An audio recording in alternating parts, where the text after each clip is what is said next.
Hello, welcome to Tuesday's tarot tutorial video. Today I would like to talk about some card combinations. I think for this video I would like to discuss the Tower with a few of the majors and some of the suit cards because it is one of the most extreme energies that can show up in a reading. The cards that surround it will be the determining factor on how to interpret this Tower energy. So first off, the Tower represents sudden and unexpected changes that seem to come out of the blue. It is the collapse or deconstruction of something in order for there to be an opportunity for reconstruction. We see the two figures being thrown in separate directions from this building that has received a sudden impact. The impact this card has in a reading is determined by the cards that are impacted by the Tower. So, first of all, I want to say that not all change can be categorized as good or bad. It just is. Sometimes change we think is bad turns out to be good, as well as change we think is good turns out to be bad. So when the Tower is paired with the majors, that represents the energy of control. We can see that these changes are deliberate or welcome. So for example, the Strength card is the quintessential card of control. So when paired with the Tower, the changes are something that is really being pushed to happen, and there is a lot of strenuous effort involved. The Magician is known as the Manifestor card. He is conscious, and he's aware of what he is trying to create. He may also experiment with unfamiliar things. When paired with the Tower, the changes are deliberate and purposeful. The Emperor is another card that is typical of exemplifying control. When paired with the Tower, the changes are something that he is commanding himself, and he is willing to happen within his sphere of influence. So this is also a pair that is very deliberate. The Temperance card is an adjustment card. He is concentrating on blending and separating according to what forces he is trying to temper. When paired with the Tower, the changes are neutralizing and balancing, and this really removes anything that is disrupting the natural balance of flow. So these two cards paired together can show deliberation, indicating that change is welcome and oftentimes necessary. The Chariot is another card that represents control and determination. This card is actually kind of iffy when paired with the Tower, actually. So in one aspect, changes can be deliberate, especially if the Chariot is leaving the Tower. So I'll go ahead and show an example of that. This can be confirmed if the other cards are, for example, the Sun or the Worlds after the Chariot card, because then you know that the departure is necessary for achievement of goals and there will be success because of it. So on the other hand, when the Chariot is paired with the Tower, sometimes this can be somewhat disastrous, such as a car collision. The Chariot does represent vehicles. It can represent your car or your bike or anything that gets you from one place to another. So when it's paired with the Tower, the auto accident or collision would definitely be confirmed if it is with the reckless energy of the Knight of Swords card. So if the Knight of Swords is nearby, especially if it's like in between the Chariot, we have this charioteer that's in his vehicle headed towards the Tower.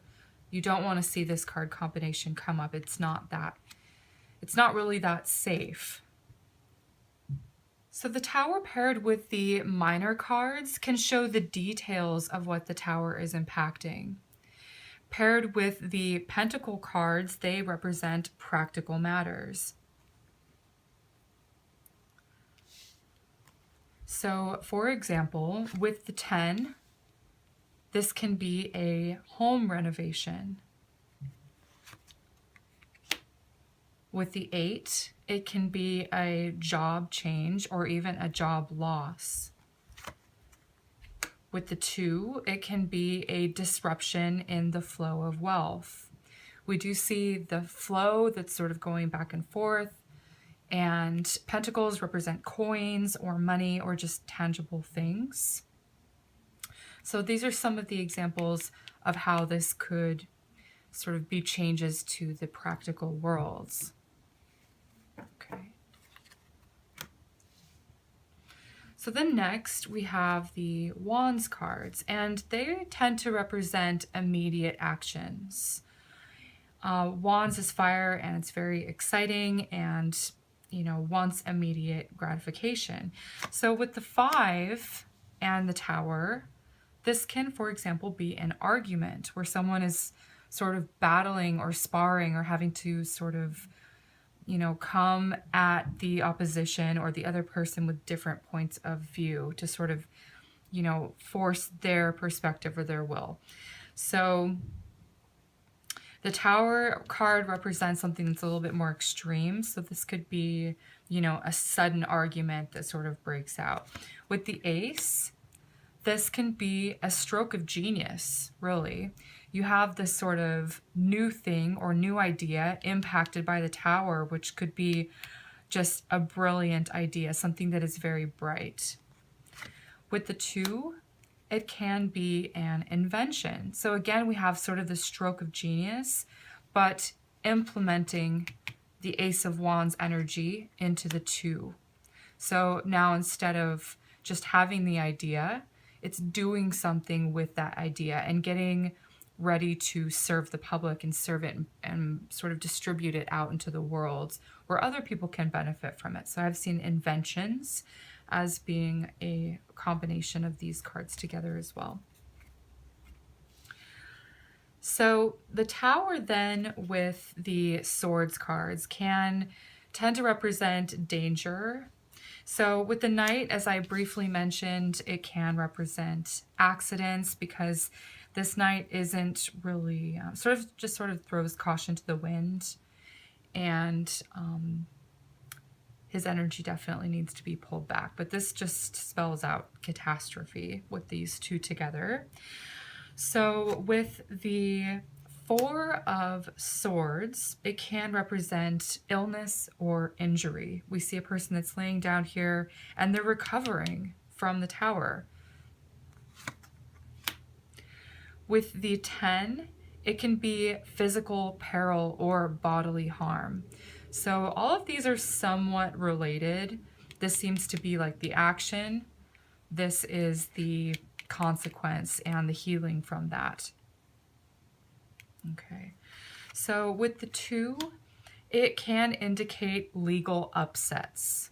Okay, so this is also a difficult energy to see. With the 5, it can be a scandal or humiliation that happens. It can be a rejection, but it just feels like someone is being dejected from the community here or the structure.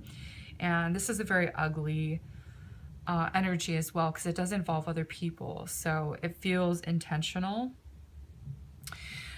So it's sort of known that the Swords cards are not very pleasant to deal with. They do represent the more painful aspects of life.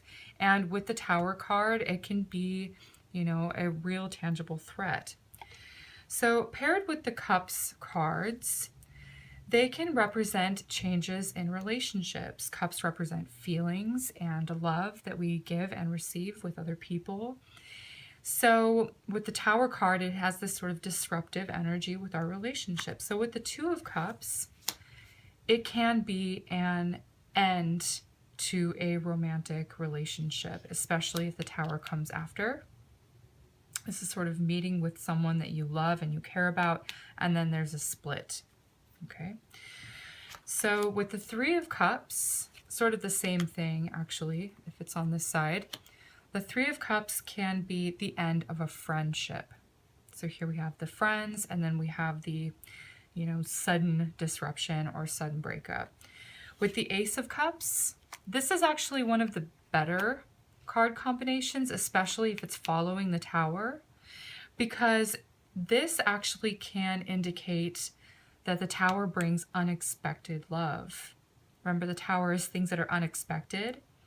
So sometimes the Tower can be a good tower, such as bringing unexpected love when you're not really looking for it. Boom, there it appears out of nowhere.